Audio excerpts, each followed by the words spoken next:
හොඳයි ඔයගොල්ලෝ හැමෝම හොඳින් ඉන්නවද කියලා හිතනවා. අද මම අරගෙන ඉන්න කතාව ඇත්තටම ඔයගොල්ලෝ වෙන කොහෙන්වත් කලින් අහලා නැහැ.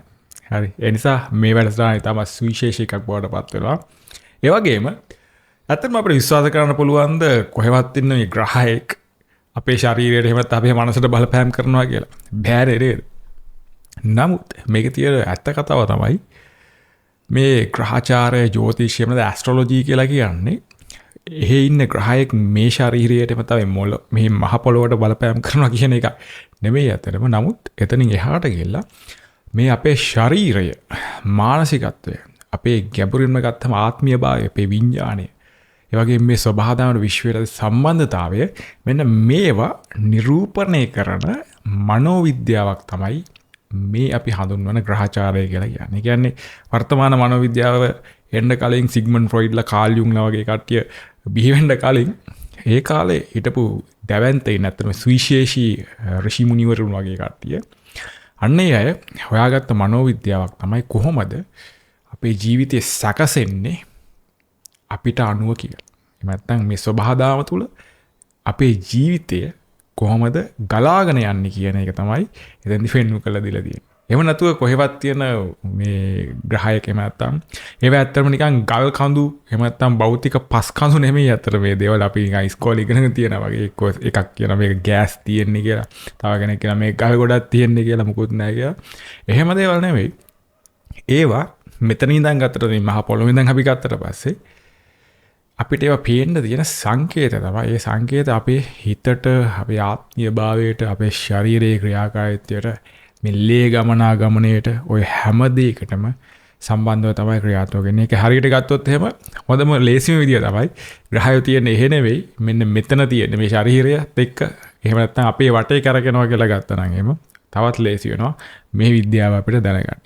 හොඳයි මේ කතාව ඔබට තේරුණත් මේක විශ්වාස කරත් මේක දැනෙනවා වුණත් නොදැනෙනවා වුණත් ප්‍රශ්නයක් නැහැ. මේ සංඥා නමයට එහෙම නැත්නම් මේ සිග්නල් නමයට සවන් දීලා බලන්න ඕගොල්ලන්ටම තේරෙයි මේ දේවල් ඕගොල්ලන්ට කලින් දැනලා තියෙනවා. නමුත් ඇයි මේක වෙන්නේ කියලා ඕගොල්ලෝ ගණන් ගත්තේ නැති නිසා එහෙම නැත්නම් මේක නිකන් වැඩක් නැති දෙයක් කියලා ඕගොල්ලෝ ඒක අහමු සිදුවීමක් කියලා ඕගොල්ලෝ ගණන් ගත්තේ නැති වුණාට මේක සංගවිච්ච වෙනම කතාවක් තියෙනවා කියලා මේ කතන්දරේ දිග අරගෙන යනකොට මම ඕගොල්ලන්ට හොඳටම පැහැදිලි වෙන්න ගන්නවා. හොඳයි පළවෙනි කාරණේ අපි ගන්නවා මේකට මම නම් කරනවා ඔයගොල්ලන්ට පේන එක එක ඉලක්කම් පේන රිපීට් වෙන එහෙම නැත්නම් ඉංග්‍රීසියෙන් කියන මේකට සින්ක්‍රොනිසිටි එකක් කියලා. හරි. ඒක ඔයගොල්ලෝ විවිධ නම් වලින් මේක හඳුන්වනවා. ඒන්ජල් නම්බර්ස් කියලා කියන ඔය වගේ කියන මම මේක හඳුන්වන්නේ මායා ඉලක්කම් එහෙම නැත්නම් මෙට්‍රික්ස් නම්බර්ස් කියලා මම ඒ පිළිබඳව වීඩියෝ එකක් කලින් දාලා තියෙනවා. එතකොට මෙතනදී මේ ග්‍රහයන්ට තියෙන සම්බන්ධතාවය තමයි මේක. බුධ එහෙම නැත්නම් මර්කරි කියලා කියන්නේ අපි කියනවා කමියුනිකේටර් එහෙම නැත්නම් සංනිවේදකයා කියලාත් කියනවා. එහෙම නැත්නම් ඒක දැන් අපි අතීත දැනුම් පද්ධති වලට යනකොට දර්ශනයන් වලට යනකොට බටහිර සහ පෙරදිග දෙපැත්තෙම හඳුන්වනවා පණිවිඩ කරුවා කියන එක. එහෙම නැත්නම් දැන් ඒන්ජල් කෙනෙක් කියලා කියන්නේ. හරි. ඒන්ජල් ඇවිල්ලා ඔයාලට පණිවිඩයක් දෙනවා වගේ කියලා කියන්නේ.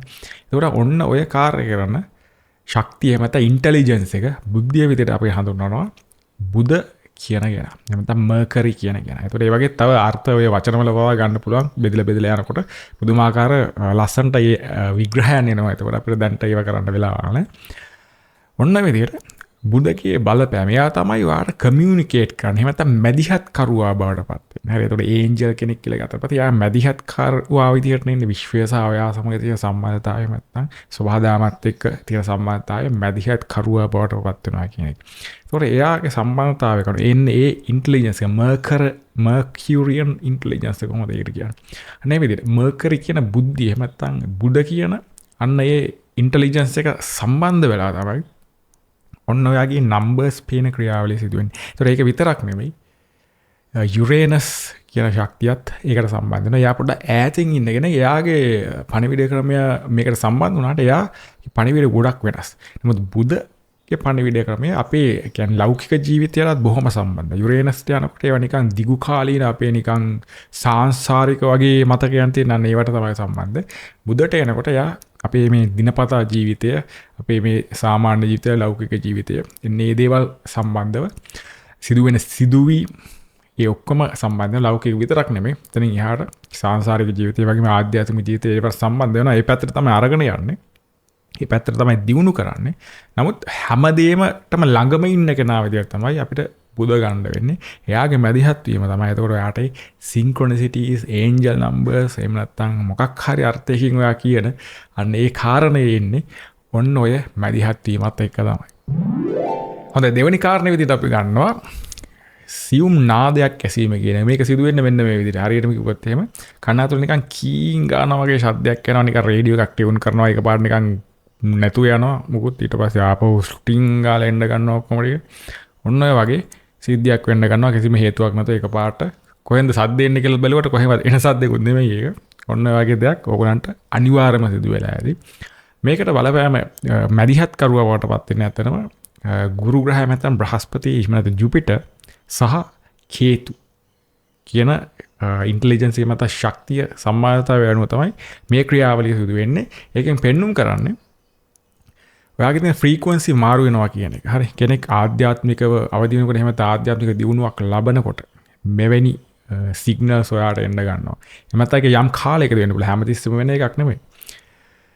යම් අවස්ථාවකදී යම් දවස් කීපයකදී මේක වෙන්න පුළුවන්. ඔයාගේ ෆ්‍රීකවන්සි වෙනස් වෙන්න ගන්නකොට ඔන්න ඔය වගේ සංඥාවක් තමයි එන්නේ. ඒ කියන්නේ ගුරු එහෙම නැත්නම් බ්‍රහස්පති ජුපිටර් කියලා කියනකොට ඒක හඳුන්වනවා පෙරදිගට එනකොට ඒ කියන්නේ මූලික ඒ කියන්නේ ගුරුවරයා එහෙම නැත්නම් ආකාශය අභ්‍යවකාශය කියන සංකේත තියෙන. ඒ වගේම දැන් මේ ಭಾರತයට එහෙම ගිහිල්ලා බලුවොත් මේගොල්ලෝ බ්‍රහ්ම විදියට හඳුන්වන. ඒ කියන්නේ විශ්වයේ තියෙන මූලික කම්පනය ෆ්‍රීකවන්සි එක විදිහට හඳුන්වනවා. එතකොට වගේ හයි ෆ්‍රීකවන්සි එකකට යන තැනකදී තමයි ඒ වෙලාවට ඒ ෂණයට හරි තප්පර කීපයකට හරි ඒ ටියුනින් එක ඒ සම්මානතාවයේ ඇති වෙන එකේ මූලික ලක්ෂණයක් විදිහට තමයි ඔන්න ඔය සිග්නල් එක එන්නේ. හරි. එතකොට ඔක ගොඩාක් අයට වෙලා තියෙනවා කියලා මම දන්නවා. ඔන්න ඔය වගේ ක්‍රියාදාමයක් තමයි එතකොට සිදු වෙන්නේ. එතකොට ඒක නැතුව නිකන් අහමු සිදුවීමක් නෙමෙයි. හරියට ගත්තොත් එහෙම ඒක ලැන්ග්වේජ් එක. ඒකයි මම මෙතෙන් ටයිටල් එක විදිහට දාලා තියෙන්නේ ග්‍රහය ඔයාලා කතා කරනවා කියලා. ඒක එක්තරා භාෂාවක්. දැන් අපි මේ විදිහට හිරු වෙලා නේද? ඒකම් කිසි අපි දැන් මේ සමාජීය භාෂාවන් වලට අපි හිරු වෙලා වෙන ලෝකීය භාෂාවන් වලට අපි හිරු වෙලා ඉන්නවා. අපේ තියෙන බොඩි ලැන්ග්වේජ් එකක් කියලා නේද? අපි දැන් මම මෙහෙම කිව්වොත් එහෙම ඔයගොල්ලෝ දන්නවා ටටා කියනවා කියලා නේ. එතකොට මොන හරි මම ඇගිල්ල දික් කරොත් එහෙම ඊට අදාළ මොකක් හරි අර්ථයක් තියෙනවා කියලා උගලන් තියෙනවා. එතකොට එන්නේ වගේ බොඩි ලැන්ග්වේජ් එකක් වගේ භාෂාවක් තමයි. එතකොට මේ විදිහට සබහාදාම අපිට කතා කරන එක්තරා භාෂාවක් තමයි එතකොට මේ විදිහට එන සිග්නල්. හොඳයි, තුන්වෙනි කාරණය තමයි ප්‍රබල ගැඹුරු හැඟීම් දැනෙන්න ගන්නවා. නිකන් අපි කියනවා එතකොට මේක මනෝවිද්‍යාත්මක කියන මූඩ් එකකට ගියා කියලා. එහෙම නැත්නම් සාමාන්‍ය කතාපාරක් කියනවා මෙයාගේ අර මූඩ් එක ආදාහරි නෑ කියලා එහෙම කියන්නේ. හරිද? ඒක එහෙමනේ දකින්නේ මතු පිටින්නේ. සම්මතව මතු පිට ජීවත් වෙන මිනිස්සු ජනයා දකින්න යන්නේ ඒ වගේ කියලා. ඒක ඉතින් අප්පෝ මෙයා මූඩ් එක ආදාහරි නෑ කියලා එහෙම ඉන්නවා. නමුත් මේකෙදි එන්නේ මෙන්න මෙහෙමයි. මූඩ් එක කිව්වට පස්සේ කවුද ඇත්තටම ඔයාට දන්න ඔයා මම සමහර අය එතකොට මේ කතාව දන්නවා. මූඩ් එක කිව්වට පස්සේ කෙලින්ම බලපාන කෙනා තමයි චන්ද්‍රයා. එහෙම නැත්නම් මූන් කියන ස්වභාවයේ ඉන්ටෙලිජන්ස් එක තමයි එතකොට මෙතන මැදිහත් වෙන්නේ. එයා තමයි අපේ මනසට යටිහිතට උඩුහිතට යටිහිතට මේ දෙකමටම සම්බන්ධ කෙනා බවටපත් වෙන්නේ. එයා එතකොට මොකද කරන්නේ? එයා උත්සාහ කරනවා අපේ යටිහිතේ තැම්පත් වෙලා තියෙන මොකක් හරි ශක්තියක් එලියට මතු කරගන්න. මොකද ඒක නිසාම අපිට බරක් දැනලා තියෙන. ඒ වගේම අපිට ඉදිරියට යන්න බෑ. ඒක අරගෙන ඒකම කර්ම ශක්තියක් බවටපත්ලා ඔයාව එකම සයිකල් එකේ එකම චක්‍රයක් තුල කරකෝ ඉන්නවා. එතකොට ඒක ඉවර වෙන්න. ඒ කියන්නේ ඕනම චක්‍රයක් ඉවර වෙන්න බෑ නේද? එතකොට ඒක ඉවර වෙන කාලය එනකොට ඔන්න ඔය මැදිහත් වීමෙන් ඒක එලියට මතු වෙනවා. එතකොට ඔයා මූඩ් එකකට යනවා. මූඩ් එකට කියලා කියන්නේ ඊට අදාළ ඒ ශක්තිය. මොනවා හරි ජීවිතේ සිදුවෙච්ච සිදුවීමකට අදාළ එමෙත සාංශාරික හේතුවක් වෙන්නත් පුළුවන්. ජීවිතේ මේ ජීවිතේ හටගත් දෙයක් වෙන්න පුළුවන්. ට්‍රෝමා එකක් වෙන්න පුළුවන්. මොන හරි දෙයක් වෙන්න පුළුවන්. ඊට අදාළ දුකක් වෙන්න පුළුවන්. ඔන්න ඔයගේ ඕනම ආකාරයක හැඟීමක් ඒක මතු පිටට එනවා ඔන්න ඔය කාලේ. එතකොට ඒක වෙලාවකට වෙන්න පුළුවන්, දවසකට වෙන්න පුළුවන්, දවස් කීපයකට වෙන්න පුළුවන්. ඔන්න ඔය වගේ වායට බර හැඟීමක් දැනලා තියෙන එකක් එනවා කියලා කියන්නේ මේ චන්ද්‍රයාගේ මදිහත් වීම මත සිදුවෙන ඔයාගේ යටිහිතේ තියෙන කාරණාවක් එළියට මතු කරලා ගැනීමක් තමයි සිදුවෙන්නේ. එතකොට ඒක නරක දෙයක් විදිහට තමයි දකින්නේ සම්මත මිනිස්සු දකින්නේ. එතකොට ඒ විදිහට මතු පිටින් දකිනකොට එහෙම නැත්නම් සුපර්ෆිෂල් විදිහට දකිනකොට අප්පෝ ඒක හොඳ නැහැ කියලා තමයි තේරෙන්නේ. අසුබ දෙයක් විදිහට කියන්නේ. නමුත් ඇත්තටම සිදුවෙන්නේ ඔයාව සුද්ධ වීමක් තමයි සිදුවෙන්නේ. ඔයාගේ ඇතුළ පිරිසුදු වෙනවා. ඔයාගේ ඉන්ටර්නල් වර්ල්ඩ් එකේ මත යටිහිත එන්න පිරිසුදු වීමක් තමයි ඒකේ සිදු වෙන්නේ. එතකොට අපි ඊටනින් එහාට ඊල්ල දෙයක් දකින්න පිරිසක් විදිහට එතකොට ඒ හැම දෙයක්ම අපිට සුබ විදිහට කරකව ගන්න හැකියාවක් තියෙනවා. ඒ දේ වෙන්නේ නරකක් එහෙම තමයි ඔයාලට දඬුවමක් දෙන්න ඔයාගේ කර්මයක් නිසා නෙමෙයි. කර්මයේ පවා ඔයාලට මතුවෙන්නේ ඔයාව ඊළඟ ස්ටෙප් එකට අරගෙන යන්න. මොකද ඒක ඇවිල්ලා ඒක ඔයාගෙන් පිට වෙලා ගියට පස්සේ ඒක පරිවර්තනය වෙනවා. ඔයාගේ ඊළඟ සුබදායක එහෙම නැත්නම් ඊළඟ යහපත් එහෙම නැත්නම් දියුණු ස්ටෙප් එකට ඊළඟ පියවර තියන්න තමයි ඒකෙන් මග සැලසෙන්නේ. හොඳයි හතරවෙනි කාරණයට අපි යනවා. මම මේකට කියනවා කාලය වෙනස් විදියට දැනෙන අවස්ථා. ඒ කියන්නේ මේක සිදු වෙන්නේ නිකන් දවස ගත වෙනකොට කාලය ගියා මොකද්ද මම කරේ කියලා හිතා ගන්නත් බෑ. කාලය අපි යොදවපු විදිහ අපිට මතක නැහැ. මොකද්ද උනේ කියලා මතක නැහැ. නමුත් දවස ගත වෙලා ඉවරයි. එමෙන්ත අපි ඊළඟ දෙයට කියනවා අපි මේකට ඩේජා වූ කියලා. කියන්නේ ආයේ මේක නිකන් පරණ සිද්ධියක් දැන් ආයේ වුණා වගේ. මේක දන්නවා මම. ඒ කියන්නේ සුපුරුදු හැඟීමක් එනවා. මෙතන මම ඉඳලා තියෙනවා කියලා. ඔන්න ඔය වගේ කතාවක් සිද්ධ වෙනවා. අපි ඒකට කියනවා ඉංග්‍රීසි ඩේජා වූ කියලා. ඒ කියන්නේ පරණ අපිට මතක දෙයක්ම ආපහු නැවත සිදු වුණා වගේ අපිට දැනෙන්න ගන්නවා. ඒ වගේම කාලය සමහර අවස්ථාවලදී නිකන් මොකද වුනේ කියලා හිතා ගන්න බෑ. ગેප් එකක් තියෙනවා වගේ දකින්නවා දැනෙනවා කාලයේදී. ඒ යම්කිසි කාල සීමාවක් මොකද වුනේ කියලා මට මතක නෑ වගේ නිකන් ඒක එක දීර්ඝ කාලීන මතකයේ නැතිවීමක් නෙමෙයි. ඊයේ පෙරේද වගේ කියලා ගත්තොත් එහෙම වෙච්ච දේවල් නිකන් මතක නෑ. එහෙම නැත්නම් එක තැනක ඉඳන් ඊළඟ තැනට නිකන් එක පාට ගිහිල්ලා තියනවා වගේ ඒ මැද අතර ગેප් එකක් තියෙනවා වගේ ඔන්න වගේ කාලය නිකන් වෙනස් විදියට අපි කියනවා ඩිස්ටෝෂන්ස් කියලා. අන්න ඒ වගේ අත්දැකීම් තියෙනවා. ඒතර කාලය කියලා කියනකොට කවුද මෙතන කෙලින්ම මැදිහත් වෙන්නේ? සෙනසුරු. සෙනසුරුගේ සීමාවන් එක එක මට්ටමින් තියෙනවා. ඒ නිසා තමයි කියන්නේ ටයිම් එක අපි ඉලූෂන් එකක් හරි එහෙම නැත්නම් මායාකාරී ස්වභාවයක් කියලා කියන්නේ කාලය නැහැ කියන එක නෙමෙයි. ඒක එක එක විදියට සාපේක්ෂව තමයි අපිට ඒක දැනෙන්නේ කියන එක එක වෙලාවට අනුව ඒක වෙනස් වෙනවා නේද? අපි සමහරවිට කැමතිම දෙයක් ඒකට මුසු වෙලා කරනකොට අපිට කාලේ දවස් ගාණක් ගියත් දැනෙන්නේ නැහැ. අකමැතිම දෙයක් අපි කරනකොට කාලේ ගොඩාක් යනවා වගේ දවස් යන්නෙත් නැහැ පැයක් යන්නත් සෑහෙන වෙලා යනවා වගේ. ඔය වගේ අත්දැකීම් දෙනවා. ඒතකොට අන්න ඒ වගේ ඔන්න ඔහම දැනෙනවා අපි ඒ සෙනසුරුගේ ඒ ෆ්‍රීකවන්සි වල ඉහළට පල්ලෙහාට අපි ගමන් කරනවා. හරි. ඒ වගේම දැන් අපි භාවනාවකින් අපි සමාධියකට ධානයකට යනකොටත් ඒ සෙනසුරුගේ සීමාවන් තමයි අපි අවබෝධන්නේ. එතකොට තමයි අපිට කාලය දැනෙන්නේ සමාධියක ඉන්නකොට අපිට කාලය දැනෙන්නේ නැතුව ඒ වගේ වෙලා යනවා වගේ දැනෙන්නේ. තන්න ඒ නිසා එතකොට ෆ්‍රීකවන්සි එක අපි වෙනස් වෙලා තියෙනවා. හරි. එතකොට ඒක භාවනාවක ධානයක ඉන්නකොට විතරක් නෙමෙයි සාමාන්‍ය ජීවිතෙත් ඔන්න ඔය වගේ අවස්ථාවන්ට ඔයා මුහුණ දෙන්න ගන්නවා. එතකොට කෙලින්ම මේ සෙනසුරුගේ ටයිම් ලයින් තමයි. යාගේ ටයිම් ලයින් එතකොට ඒ වගේ දැනෙන ආකාරය වෙනස් වෙනවා. දැන් අපි ඉන්න ගොඩාක්ම කියන්නේ මානසිකත්වයට අනුව තමයි මේක වෙනස් වෙන්නේ. සම්මත මානසිකත්වයේ එහෙම නැත්නම් 3D තලයට අනුව 3D මානසිකත්වය කියලා කියන කෙනාට එයාට ටයිම් එක දැනෙනකොට දවස ගාන මෙහෙම යනවා, හෙට වෙනවා, අනිද්දා වෙනවා. ඒ වගේ තමයි යාගේ ප්ලෑනින් සිද්ධ වෙන්නේ ජීවිතේ. නමුත් එතනින් එහාට ෆ්‍රීකවන්සි වලට ඊළතනින් එහාට තියෙන ටයිම් ලයින් වලට යන කෙනෙක්ට ඒගොල්ලෝ ඒ අත්දැකීම් ලබා තියෙන අය එයාට එතකොට කාලය දැනෙන එක ඊට වැඩි වෙනස් වෙනවා. සමහර දේවල් කරන විදිය මෙහෙම එක දිගට ලිනියර් ටයිම් එක එහෙම නැත්නම් රේඛීය කාලයක් විදිහට නෙමෙයි කරන්නේ. සමහර දේවල් වෙනස් විදිහට. ඒ කියන්නේ ස්පයිරල් ටයිම් එකක් විදිහට මේ විදිහට යන කාලයක ජීවත් වෙන්න ගන්නවා සමහර අය. එතකොට ඒගලගේ ජීවිතයේ අනික් අය දකින්න නිකන් මෙයා අපිලිවෙලයි කියලා එහෙම නැත්නම් මොකද්ද ඔයා කරන්නේ? ඔයාලට තේරෙන්නේ නැද්ද කියලා එහෙම හිතෙන්න පුළුවන්. නමුත් එයා ජීවත් වෙන්නේ වෙන ටයිම් ලයින් එක. සම්මත ටයිම් ලයින් එක නෙවෙයි ජීවත් වෙන්නේ. ඒතකොට අන්න ඒ වගේ අත්දැකීම් ඔයගලන්ට ලැබලා තියෙනවා නම් ඒ කෙලින්ම සෙනසුරුගේ මැදිහත්ම සෙනසුරු කියලා කියන්නේ අතරම විස්මයජනක කෙනෙක් මිනිස්සු ඇත්තටම කියන්නේ සම්මතය තුළ එයාගෙන හැදිලා තියෙන යම් කිසි ආකාරයකට ටිකක් වැරදි අවබෝධයක් කියලා තියෙනවා. මොකද ඒ සම්මතය කියලා කියන්නේ මේ 3D මානසිකත්වය තුළ ඉන්නකොට 3D කියලා කියනත් ඒක 아무ත් දෙයක් නෙමෙයි. සම්මතය කියන එක. හරි සම්මතය කියන එක ඕන කාලයකදී හැදෙන්න පුළුවන්. එක එක කාලවලදී සම්මතය කියන එක වෙනස් වෙනවා. හරි. දැන් තියෙන සම්මතය නම් අපි ඒක 3D කියලා ගන්නවා. එතකොට ඒ මානසිකත්වයේ ඉන්නකොට කෙනෙක් විශ්වාස කරන්නේ නැහැ නේ මෙතනින් එන මේ භාෂාවනේ. ග්‍රහයෝ දැන් කතා කරනවා කියලා වීඩියෝ එකක් දැම්මට පස්සේ කවුද ඒක පිළිගන්නේ නැති පිරිසක් නේ වැඩිපුර වෙන්නේ නේ. එතකොට අන්න ඒ වගේ පිරිසට මේ සෙනසුරු කියලා කියන්නේ ගොඩක් ආධ්‍යාත්මයට බර කෙනෙක්. එයා රූල් කරන කෙනා නීතිය. මේ විශ්වයේ තියෙන නීතිය රූල් කරන කෙනා. අපේ ලෝකයේ තියෙන නීතිය රූල් කරන කෙනා. එයා බලනවා මිනිස්සු ඉන්නේ හොඳට ඉන්නවා. මේ මිනිස්සු යා යුතු තැනට යන්නේ. එයාගේ ගමනාන්තයේ ඩෙස්ටිනි එකට එයා යනවාද? ඔන්න ඔය වගේ දේවල් තමයි බලන්නේ. ඒතකොට ඊට අදාළව එයා උදව්වක් තමයි කරන්නේ. එහෙම නැත්තම් එයා ඒ පැත්තට ඇදලා දානවා. එතකොට ඒක රෆ් වෙන්න පුළුවන් සමහර අවස්ථාවල්. එතකොට ඒ සම්මත ජනයා කියන කෙනාට අනිවාර්යයෙන්ම රෆ් වෙනවා ඒක. මොකද එයාට ඒ අයට එතනින් එහාට දෙයක් පේන්නේ නැති නිසා, එතනින් එහාට දැක්මක් නැති නිසා.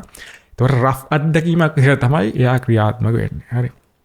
එහෙම නැතුව අපි ඒවා එක රෆ් අත්දැකීමක් වින්දට පස්සේ අපි ඒකෙන් ටික ටික තේරුම් අරගෙන යනවා. එහෙම නැත්නම් කීපයක් හරි ඒ වගේ අත්දැකීම් වින්දට පස්සේ අපි තේරුම් අරගෙන හරි ට්‍රැක් එකකට අපිට වැටෙන්න පුළුවන් වෙනකොට අන්න එතකොට යා අපිට ඊට වැඩිය නිකන් හොඳ ගුරුවරයෙක් විදිහට එහෙම නැත්නම් මඟ පෙන්වන්නෙක් විදිහටත් යා එන්න ගන්න. ඊට පස්සේ තව ගොඩාක් කතන්දර තියෙනවා. ඒතකොට මේකට අදාළ නැති නිසා මම ඒ ගැන දැන්ට කියන්න යන්නේ. දැන් එතකොට ඔච්චරයි. ඒ වගේ ටයිම් ඩිස්ටෝෂන්ස් එහෙම නැත්නම් කාලය දැනෙන්නේ නැති එක කතන්දර සිදු වෙනකොට ඔන්න ඔය බලපෑම තමයි සිද්ධ වෙන්නේ. හොඳයි පස්වෙනි කාරණය තමයි එතකොට මේකට කියනවා නිකන් අපි කියන ඉංග්‍රීසි vivid dreams කියලා කියන්නේ පැහැදිලි සීන පුදුමාකාර පැහැදිලි බවක් තියෙන හීනවල රැට පෙන්නත් පුළුවන් දවල්ට පෙන්නත් පුළුවන් සමහර වෙලාවට පුදුමාකාර පැහැදිලි බවක් තියෙන ඇත්ත වගේම හීන පේන අවස්ථාවන් තියෙනවා. හරි. එතකොට මෙතනදී මේ ග්‍රහයන්ට අදාළ මැදිහත් වීම ගත්තොත් එහෙම විශේෂයෙන්ම ගන්නකොට 12 වෙනි කොටුව කියන එක. හරි chart එකේ තියෙන කෙනෙක්ගේ 12 වෙනි කොටුව තමයි එයාගේ චක්‍රය අවසන් වෙන තැන 12 කියන එක එකකින් පටන් ගන්නවා 12න් ඉවර වෙනවා. ඒකට මේ අවසන් තැන කියලා කියන්නේ එයාට පුළුවන් ඒ කියන්නේ ඒ ඉන්න සයිකල් එකෙන් පිම්මක් පයින්ඩ. ඒතොර යන්නේ මේ වගේ අවස්ථාවක් කියලා. කියන්නේ 12 වෙනි කොටුවේ යම්කිසි බලපෑමක් අනුව සිද්ධ වෙන දෙයක්. ඒ වගේම නෙප්චූන් කියලා කෙනෙක් අපි ගන්නවා එතකොට මේ ග්‍රහ ලෝකයේ තුල එයා සාමාන්‍යයෙන් ඈතින් ඉන්න කෙනෙක් සෙනසුරටත් ඈතින් ඉන්න කෙනෙක්. එයාගේ කාර්යය තමයි සාමාන්‍යයෙන් අපිව නිකන් මායාව වගේ එකකට අරගෙන යන එක කියලා කියන්නේ. මෙතන ඉඳන් දකිනකොට ඒක මායාව වුණාට ඒක එතනට මායාවක් නෙමෙයි වගේ කතාවක් තමයි තියෙන්නේ. හරි.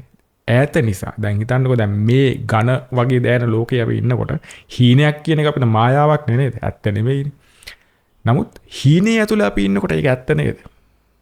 අන්න බලන්න. හීනේ ඇතුළේ ඔයා ඉන්නකොට ඒක රියල් නේ. හරි. ඒතකොට අන්න ඒ වගේ තමයි.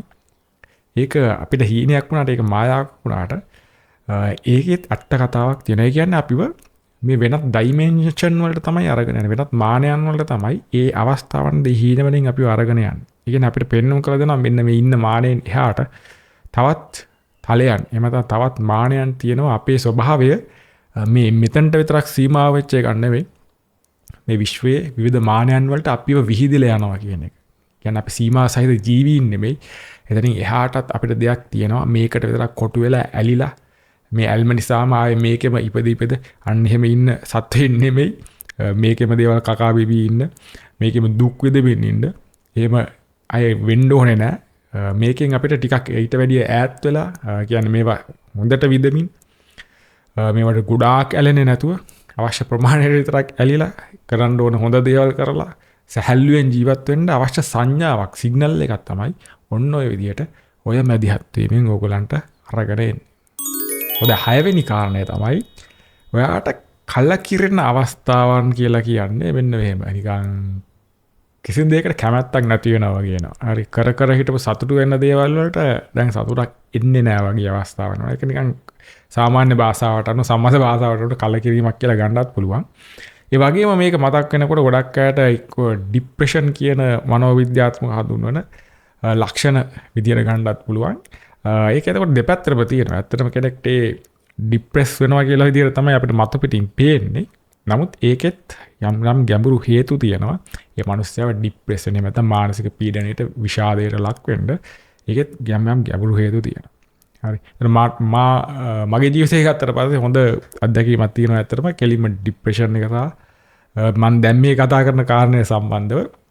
ඒතර මෙයා කෙලින්ම මැදිහත් වෙන මේකට සම්බන්ධ වෙන ග්‍රහචායාවට අදාළ කාරණේ තමයි කේතු කියන අපි මේකට කියන ඡායාග්‍රහය කියලා. ඇත්තටම මෙයා ග්‍රහයක් නෙමෙයි. නමුත් ඉන්ටෙලිජන්ස් එකක් එහෙම නැත්නම් ශක්තියක් විදියට ක්‍රියාත්මක කරනවා. මෙයා තමයි අපිව මේ ලෝකයේ පිළිබඳව අපිට එයා පෙන්눔 කළ දෙනවා මේවා ඇත්ත නෙමෙයි. මේවා බොරුනේ. එහෙම නැත්නම් ඇයිවා මේවට ඇලිලා ඉන්නේ?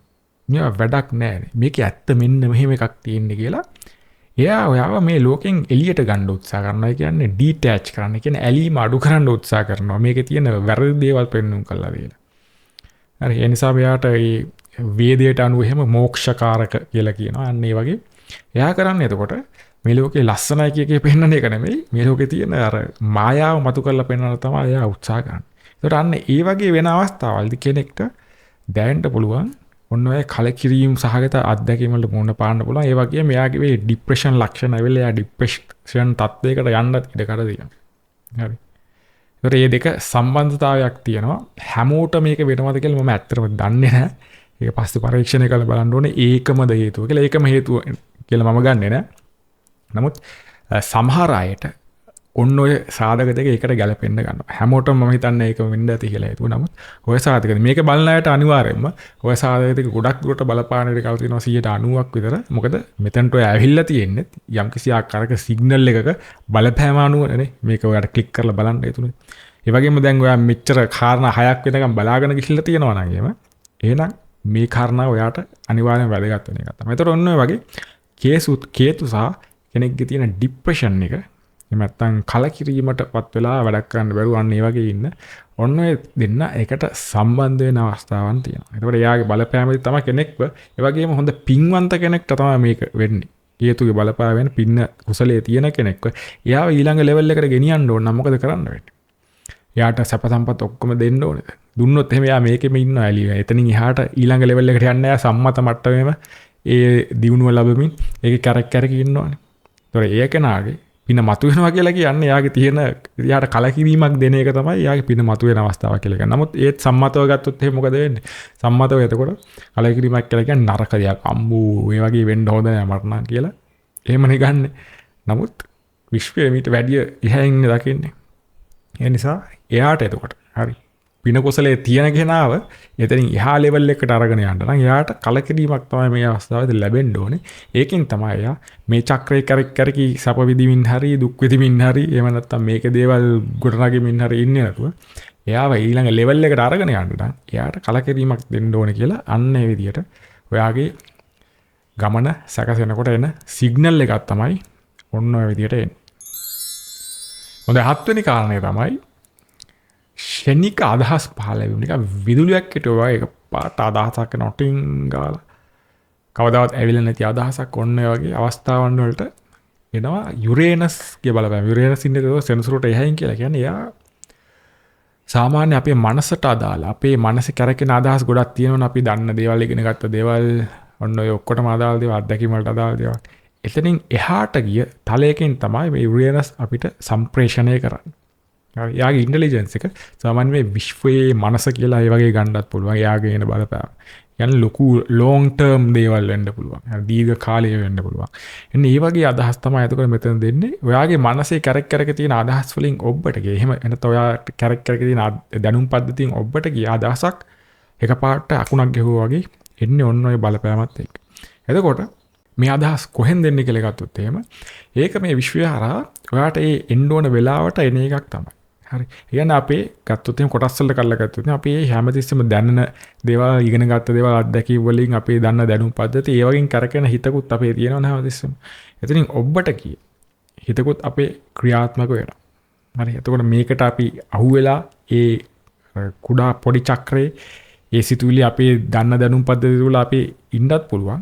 නමුත් අර වගේත් අපිට පොඩි ඊළඟ පියවරයන් තබන්න අපිට මේ සබාදායන විශ්වයෙන් අපිට පණිවිඩේන ක්‍රමවේදයක් තියෙනවා. ඒකට 아무තු දේවල් නෙමෙයි ඔයගොල්ලන් හැමෝටම මේ දේවල් වෙලා තියෙන නිසා ඔන්න වගේ ක්‍රියාදාමයක් මත තමයි. ඒකට අන්න ඒ වගේ එන අදහස් අපිට එකපාරට එන්නේ ඔන්න ඔය වගේ බලපෑමක්. ඒකට ඒ ගොඩක් දුරට මේක අර දැන් ඉහළ කෝණයකින් දෘෂ්ටි කෝණයකින් දකිනකොට අපේ ජීවිතේම ඇත්තටම දකින්න පුළුවන් නේ. දැන් අපි මෙතන ඉඳන් දකිනකොට අපිට පේන්නේ හෙට වෙනවා අනිද්දා වෙනවා ඔය වගේ පෙවුනට අපි නිකන් අපෙන් එළියට අවිල්ලා දැක්කොත් එහෙම අන්න එහෙම කෝණයකින් දකිනකොට අපිට පුළුවන් අපේ ජීවිතේම ඇත්තටම දැක්ගෙන යන්න නේ. ඒකට අන්න ඒ වගේ දකින්න පුළුවන් තනක සිට දකින්නකොට මොකද්ද අපිට දෙන්න පුළුවන් පණිවිඩය? අන්න ඊට අදාළ පණිවිඩය තමයි. ඒකට අපේ යටිහිතට කැවෙන්නේ ඔන්න වගේ අකුණක් ගහනවා වගේ එකපාරට දෙන අපිට හඳුනා ගන්න බැරි මත අපි කවදාවත් අහලා නැති අදහසක් විදියට. හොඳ 8 වෙනි කාරණය තමයි අපේ ශරීරයේ එක එක වේදනාවන් එන්න ගන්නවා, කොන්දරි දෙන්න ගන්නවා, ඔළුව කැක්කුම එනවා, ડોක්ටර්ටත් හොයන්න බැරි එක එක නිකන් ඇඟේ අමාරු වෙනවා. නමුත් චෙක් කරලා බලනකොටත් ඒක ලොකු කියන්නේ එහෙම ලෙඩක් නෙමෙයි තියෙන්නේ. නමුත් අමාරු එනවා, වේදනාවන් එනවා කියන ස්වභාවයකටපත් වෙනවා. ඒ කියන්නේ අපිව එන්ඩ අප්ග්‍රේඩ් වෙනවා කියන කියන්නේ වාට දැන් තියෙන විදිහට වෙනස් වෙලා දැන් තියෙන ස්වභාවය වෙනස්ලා පරිවර්තනය වෙනවා. ඔයාගේ ශරීරයත් පරිවර්තනය මේ හැම දෙයක් වෙනස් වෙනව නේද ලෝකේ. ඉස්තර තිබ්බ විදිහට නෙමෙයි දැන් තියෙන්නේ. ලෝකේ වෙනස් වෙනවා වගේ ඔයාගේ ශරීරයත් මේ සෛලයක් ගන්න හැම දෙයක්ම වෙනස් විදිහකට පරිවර්තනය වෙනවා. ඒතකොට මේ පරිවර්තනය අරගෙන එනවා මාස් එහෙම නැත්නම් අඟහරු ඒ වගේම ප්ලූටෝ කියන ශක්තිය මේකට මැදිහත් වීමක් වෙන විශේෂයෙන්ම මාස් අඟහරු කියලා ගත්ත පස්සේ අපිට ළඟම කෙනෙක් එයා පරිවර්තනය කරනකොට ටිකක් ඇඟට හරිම අමාරුයි. එයාගේ මැදිහත් වීම ඇඟට කොන්දට අමාරු වෙනවා අනිවාර්යයෙන්ම. ඒ වගේම මට මතක් වෙනවා මගේ ජ්‍යොතිෂ ගුරුවරයා ඇත්තටම ඒ අඟහරු ගැන මට හොඳ විග්‍රහයක් කරලා පෙන්නුවා. අපේ තියෙන කොන්දේ අමාරු ඒ ශාරීරික වේදනා ඔය දේවල් කොහොමද එන්නේ කියන එක සම්බන්ධව. එතකොට මේ අඟහරු කියන ඉන්ටෙලිජන්ස් එකට ශක්තියට මෙන්න මෙයා තමයි එතකොට මැදිහත් වීමක් කරන්නේ. ඔන්න ඔය වගේ ශාරීරික වේදනා ඔයාට එනවා නම් එහෙම ડોක්ටර්ට ඩයග්නෝස් කරගන්න බැරි වෙන දීර්ඝ කාලීනව සමාලවට තියෙනවා. එහෙම නැත්නම් සමාලවට තියෙනවා එකපාරට ඊළඟට නැහැ. කොහොමද ඒ වෙන්නේ? වෛද්‍ය විද්‍යාත්මක එක්ස්ප්ලනේෂන් එකක් නැති වෙනවා ඒවට. හරි. ඒත් අන්න ඒ වගේ වෙන්නේ ඔන්න ඔය මැදිහත් වීම. ඒ කියන්නේ ඔයාව ට්‍රාන්ස්ෆෝම් වෙනවා, පරිවර්තන වෙනවා වගේ නිකන් හිත විතරක් වෙනස් වුණා කියන එක නෙමෙයි. ඔයා මෙන්න මේක කරාට පස්සේ ඔයා හිත වෙනස් වෙනවා කියන එක නෙමෙයි. ඔයාගේ ශරීරයත් එක්ක තමයි නියම විදියට වෙනස් වෙන්නේ. ශරීරය වෙනස් වුණ නැත්නම් එහෙම අතීතයේ තියෙන සියලුම දැනුම් පද්ධති, ආධ්‍යාත්මික දැනුම් පද්ධති සියල්ලම බොරු වෙන්න ගන්නවා. හිත විතරක් නෙවෙයි වෙනස් වෙන්නේ. හිතත් කියලා කියන්නේ මේ ශරීරයත් එක්ක ඒකබද්ධ වෙලා තියෙන්නේ. හිත ශරීරයේ මේ හැම දෙයක්ම පරිවර්තනය වෙන්න ගන්නවා. අන්න ඒකේ ප්‍රතිඵලයක් වේ තමයි ඔයාට ඒ වගේ ලෙඩ තත්වයන් එහෙම නැත්නම් ශාරීරික වේදනාවන් කියන ඒවාට දැනෙන්න ගන්න. හොඳයි ඒ ඔක්කොම වුණාට පස්සේ අපි යනවා 9 වෙනි කාරණයට. ඒ දේවල් අතර වුණාට පස්සේ තමයි අතන මේ කියන කාරණේ අතන වැදගත් වෙන්නේ. මොකද සබහාදාම සතුන් වගේ දේවල් ඔයාට ආකර්ෂණය වෙනවා කියන එක තමයි 9 වෙනි කාරණේ වට මම ගන්නෙ. මේකට මැදිහත් වෙන කෙනා තමයි මේ විශ්වයේ ඉන්න තව සුන්දර කෙනෙක්. අපිට ගොඩක්ම ළඟ එක්කෙනෙක්. ඒ කියන්නේ සිකුරු කියන කෙනා. එයා ඒ ඉන්ටෙලිජන්ස් එකේ මැත්ත ඒ බුද්ධිය ඒ ශක්තිය ක්‍රියාකාරීත්වය සිදු වෙන්නේ ගොඩක්ම එකමුතු වීම කියන එක ආදරය කරුණාව එකමුතු වීම ඒ වගේම සියුම් දේවල් සැපවත් දේවල් ඔන්න ඔය වගේ ඒ සැපේ කියලා කියන්නේ නිකන් මේ සම්මත ලෝකයේ තියෙන සැපයක් නෙවෙයි. එතනින් එහාට ගිය ඊටම නිකන් සුන්දර ආකාරයක සැපයක් ගෙනත් දෙන එන්නේම ශක්තියක් තමයි. ඒතකොට එයා ඔයාගේ ශාරීරිය තුල ක්‍රියාත්මක වෙනකොට එයාගේ සිග්නල් එන්න ගන්නකොට ඔයාට නිකන් පූසෙක් වෙලා කකුලේ නිකන් එතෙන්න ගන්නවා. එතන අනේ පූසාර කරන්න නිකන් මේ මොරාල මොකක්ද එකක්. අන්න ඒක සිද්ධ වෙන්න පුළුවන්. ඊට පස්සේ සත්තු ඒ කියන්නේ ආකාශය වෙන්න පුළුවන්. සමනලයේ වෙන්න පුළුවන්. වෙනස් සත්තු වෙන්න පුළුවන්. ඒතරම වැඩි කියන්නේ යන්නේ ඔයාගේ අත්දැකීම ඩුප්ලිකේට් වෙන්න පුළුවන්. ඒ නිසා අන්න ඒ වගේ සතුන්ගේ ආකර්ෂණය ඒ වගේම ස්වභාවදාමයේ ආකර්ෂණ තව ගස් කොළන් හුලක ඔය වගේ දේවල් වල ගොඩක් ඔයාලා සමීප භාවයක් දැනන්න පුළුවන්. ඔයා ගොඩක් ඒ දේවල් වල සමීප වෙන්න ඕනේ කියලා හිතිලා මේ දේවල් වල නිරත වෙන්න පුළුවන්. මම ටිකක් කැලේ හරින නිකන් ඒ වගේ ස්වභාවික පරිසරයක නම් යන්න ඕනේ කියලා මට හිතෙන්න පුළුවන්. ඒ වගේ ස්වභාවදාමයේ ආකර්ෂණය. හරි. ඒ දේවල් මම දැක්කලා තියෙන ගොඩක් එකේ සාක්ෂිතව සිකුරු හොඳට උච්චව ඉන්න අයගේ. මම දැක්කලා තියෙනවා ඒ ස්වභාවදාම පුදුමාකාර විදිහට ඒ අයට ලං වෙන්න උත්සාහ කරනවා. ඒ වගේ මේක තේරුම් ගත්ත අයට ඊටත් වැඩි එයාට ලං වීමක් තියෙනවා. ඒ කියන්නේ අර තියෙන හොඳ සුවදායක හැඟීම ස්වභාවදාමට දැනෙන්න ගන්නවා. ඒක ප්‍රතිචාර දක්වන්නේ අන්න ඒ විදිහට. ඔන්න ඒ විදිහට එතකොට ඒ සිකුරුගේ සිග්නල් එන ක්‍රමවේදය ඔන්න ඔය වගේ එකක් බවට පත් වෙනවා. එතකොට මේක තව ගොඩාක් දුරට අපිට වීදිලාව කතා කරන්න පුළුවන්. නමුත් මේ වීඩියෝ එකේ අපිට එච්චර වෙලාවක් නැහැ. ඔන්න ඔය විදිහට තමයි එතකොට මම අද ගන්න කාරණා 9 කොහොමද එතකොට ග්‍රහයන්ගේ සිග්නල් ඔයගලන්ට එන්නේ වගේම එහෙම නැත්නම් ග්‍රහයෝ ඔයගලන්ට කතා කරන්නේ කොහොමද කියන එකට ඔන්න ඒ කාරණා බලන්න ඔයගලන්ට ගැලපෙනවද කියලා ඔයගලන්ට වෙලා තියෙනවද කියලා. හොඳයි ඔය විදිහට තමයි එතකොට අද කතා කරන කාරණා 9 පෙළ ගැසෙන්නේ. බලන්න එතකොට ඔයගලන්ට මේ වගේ අත්දැකීම් තියෙනවද කියලා. ඔයාලට කැමති අත්දැකීමක් තියෙනවා නම් අපිත් එක්ක ෂෙයා කරගන්න. කමෙන්ට් සෙක්ෂන් එකේ ඔයාලට ඉඩ තියෙනවා. මේ අත්දැකීම අනික්කටත් පේන්න දාන්න. එතකොට ඒගොල්ලන්ටත් හිතා ගන්න පුළුවන්. මෙහෙම දේවල් මටත් වෙලා තියෙනවනේ කියලා. එතකොට ඒගොල්ලන්ට දැනෙන්න ගන්නවා. ඒ වගේම මේක වටිනා කියලා කෙනෙක් හිතනවා නම් තව කෙනෙක්ට වටිනවා කියලා ඒ අයට අනික් අයට ෂෙයා කරන්නත් හැකියාවක් තියෙනවා. හොඳයි අපි තවත් වීඩියෝ එකකින් නැවත හමු වෙමු. ආයෙත්